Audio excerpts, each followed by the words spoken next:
Hi,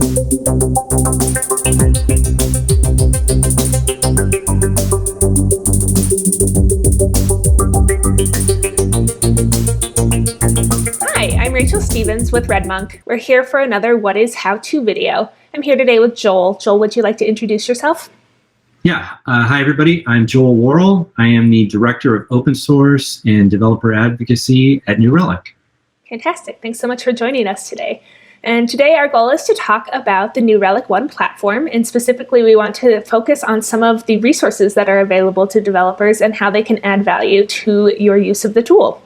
We talk about New Relic One as actually the world's first observability platform. So what do we mean by that? So New Relic for a long time has had the capacity to monitor performance in things like your applications and your infrastructure and your front-end experiences. But what we've done is reimagine the entire experience. And so now we talk about New Relic One as being an open platform. So not only are we collecting all the data from our agents, which are fantastic, you just drop an agent in on an application and you're getting meaningful data in seconds. We also work with all the open standards around the collection of not only metrics and events, but now logs. So we've got a logging product and traces.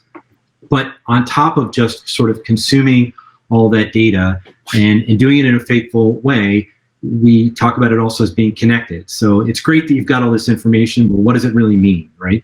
Particularly when it comes to things like logging data.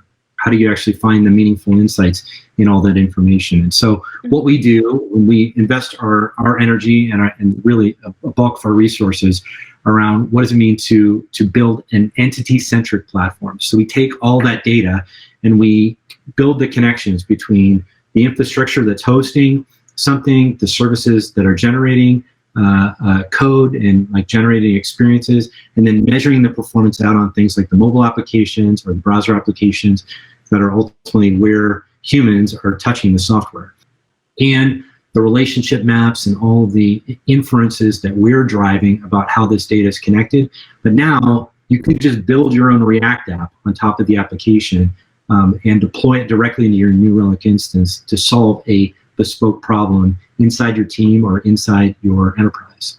Very cool. So that's definitely a trend that we see at RedMonk. We focus a lot on practitioner-led technology adoption, and what that has meant is that developers increasingly have the choice to choose which tools make sense for them in their problem set, but it can be hard for the enterprise to kind of rationalize around all of these choices.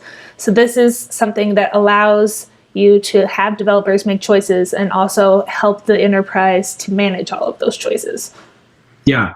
And I mean, one of the things I'm really passionate about is that the experience that we're bringing to the practitioner, to the developer, is really delightful. I mean, just we're talking about like to build an application on top of New Relic One is really just the intersection of two technologies. We have a GraphQL API that'll give you access to not only all the data that's underneath in our DB, but also to things like our entity service that helps you draw all these inferences between all the data that you're collecting.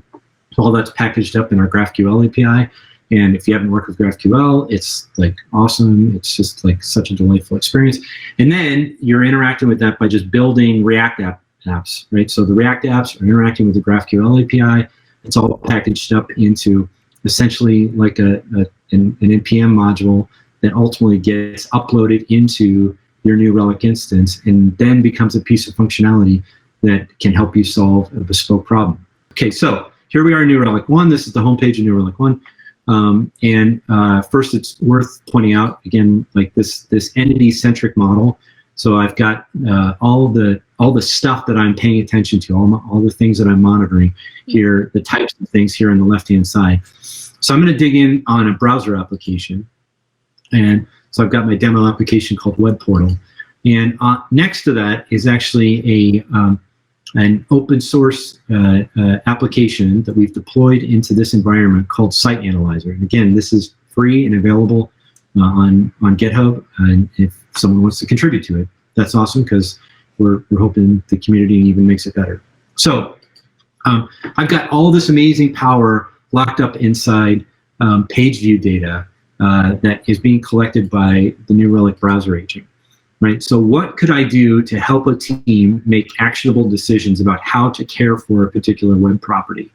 Okay, so I've got these high-level stats here that kind of are giving me this really nice, a sparkline experience of what all the key performance indicators are. That's interesting.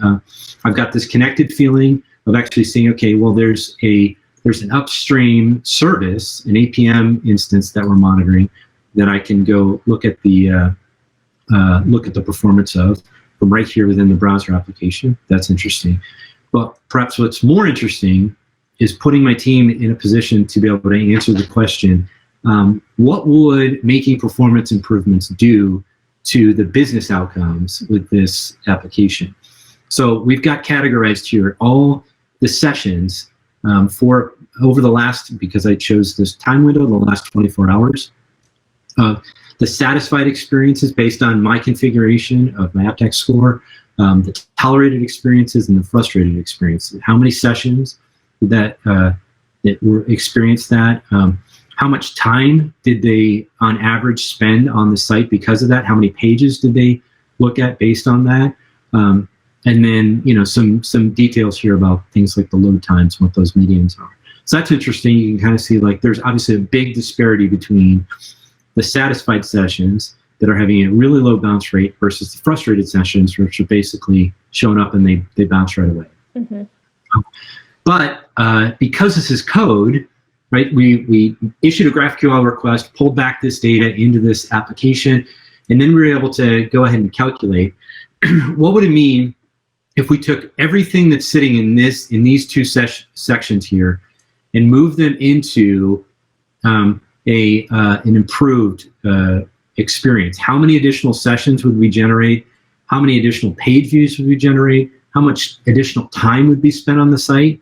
So these are all things that are calculated directly in code. And then I can take the next step if I happen to be, say, a product manager or someone who's a product owner of this particular property and figure out where are my high value targets. So if I make a really big change in this particular page, what's the impact going to be here? Right? And this is all stuff your data can tell you. And it's right there inside the data that's already being collected with your browser agent in New Relic. And again, this is available as an open source application that just takes a couple minutes to install, and you can start experiencing the benefits of it right away. Yeah, so it would be an open source application that you can install and use your existing data and then start to tie your application performance back to business metrics. Absolutely, yeah. It's actually available right here on GitHub. So, and it gives you all the instructions on how to actually deploy it, as well as this information is available right here on developer.newrelic.com. Fantastic. So what if somebody wants to build their own app?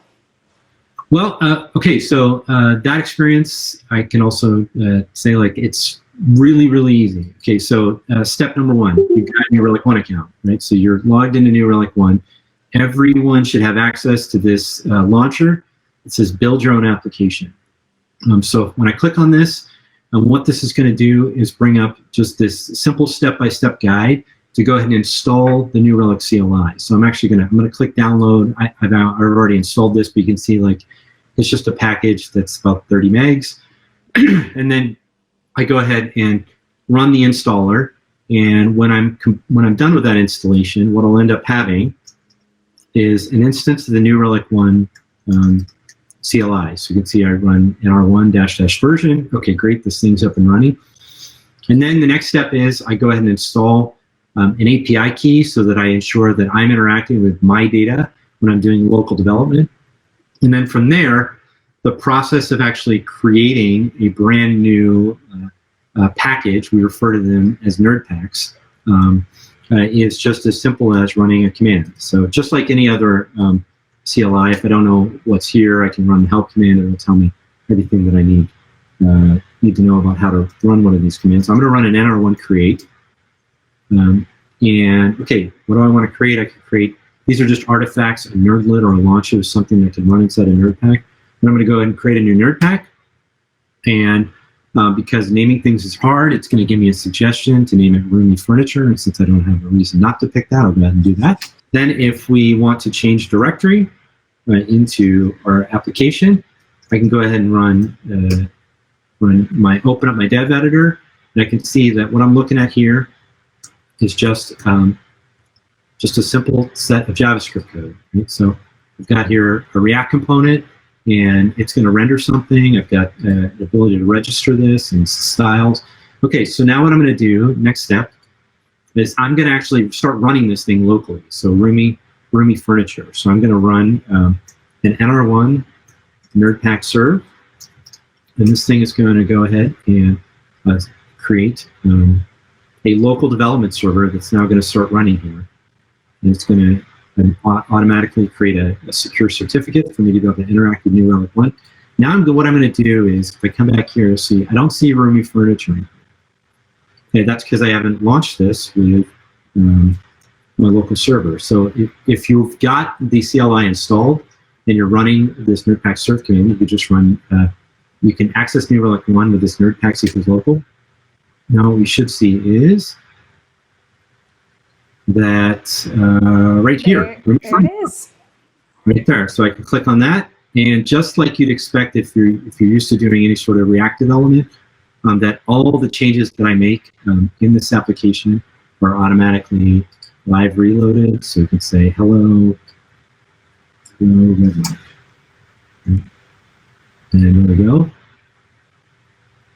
And yep, okay, there we go. Like there's the experience right there.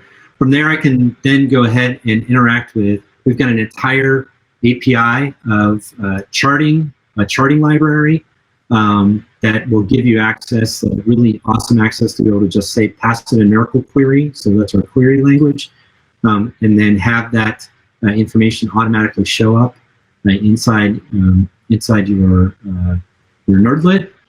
Or you can just fetch the data directly by either issuing a numerical query or interacting with a GraphQL API in order to combine a whole bunch of components, or you can interact with our UI components and then build anything you want in grids and icons and links and lists and all that sort of thing. And of course, because it's all React code, you don't have to use our charting library. You don't have to use our component library. You could decide to just use, say, like our data fetching, and then use a completely third-party library, because that's a standard that you've implemented inside your team. Let's say you use something like Semantic. We don't care because it's all just JavaScript, right? And ultimately, you can get this thing up and running. And then when you're ready to deploy it, it just takes another command where you run an NR1 NerdPack publish, and then you can deploy that application directly into your instance. In fact, I'm going to do it right now, and you can see in just a minute. This is now uploaded into a customer-specific, like my customer account-specific artifact registry, and with a couple more commands, I can make it available for everyone in my company to be able to access. Fantastic. So to recap what we've talked about today, we've talked about the new Relic One platform, and then we've talked about some of the open source and developer tools that will help people take advantage of it.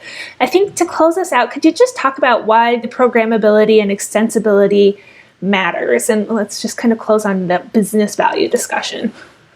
Yeah, okay, so here's a reality. As developers, we're all being asked to connect the work that we're doing, solving these really hard problems, with the business outcomes that the organization you're working for is ultimately aiming, right?